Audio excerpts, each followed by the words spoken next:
If you were having coffee with me, I would welcome you and would have a long table to talk from because that's how intimate conversations are handled these days, you see.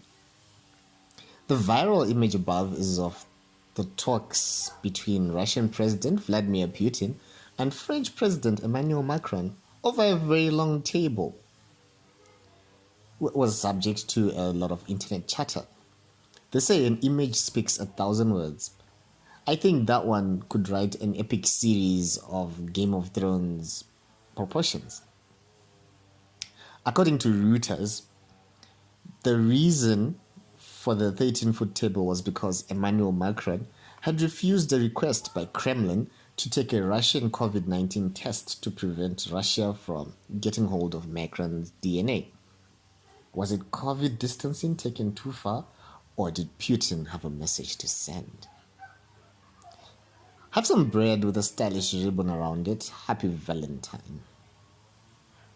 If you're having coffee with me, I would ask if you remember the drama with schools failing to open properly. I wrote about it in Coffee with Back to School. Well, the past week was fraught with twists at the education department. First, the government revised its remunerative package for civil servants, which included 20% salary increase in ZW salary backdated to January 2022 and an additional $100 converted from their US dollar salary at the official rate effective March 2022. At a quick glance, it does seem like the government met its employees halfway, but when then you remember that the teachers were asking for a salary of $540, then these increments seem more like meaningless placations.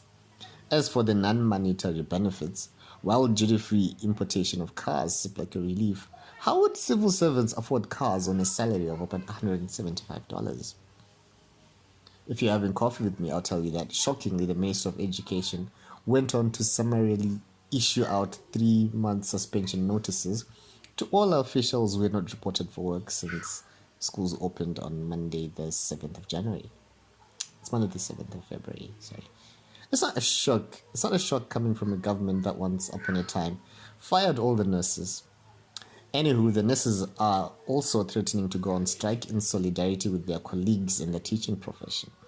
Well, before you applaud their support, it's not without its benefits, since they are also civil servants and would benefit from improvements in salary packages for teachers. Some are questioning the legality of suspensions, as technically, the employers of teachers is not the Minister of Primary and Secondary Schools Education, but rather as civil servants, such labor actions should be dealt with by Public Service Commission. When teachers want to have talks over their salaries, the ministry refers them to the PSC, saying those are their employers. And now they suddenly remember they have the authority to suspend teachers. You can't make this up. It's a very weird situation, and the learners are the ones who suffer the most for it. I don't know if it's a reflection of the education system or my growing old. LOL. I got mail the other day and my nieces had no idea what a letter was. They were confused with the mysterious package which had my name on it, delivered by a postman. On the upside, our postal service still works, even though you get to see why traditional mail is called snail mail. The postmark shows it was mailed on 6 December 2021, only to arrive 2 months later. Oh, if you're curious what was in it, it was a handmade Christmas card from blogger and artist extraordinaire Matt of A Prolific Potpourri, featuring Nigel the Nutcracker. If you're having coffee with me, I'll tell you that once again, the president commissioned new Zupco buses. Sometimes I wonder what happens to these buses, which are always commissioned and yet never seen on the public road. Where do they go after they got commissioned? Questions I ask myself while I struggle to find a pirate taxi that doesn't look like it might have suspicious individuals with absolutely no good intentions. If you're having coffee with me, I'd ask if you ever heard of the story of the crocodile with a tire around its neck.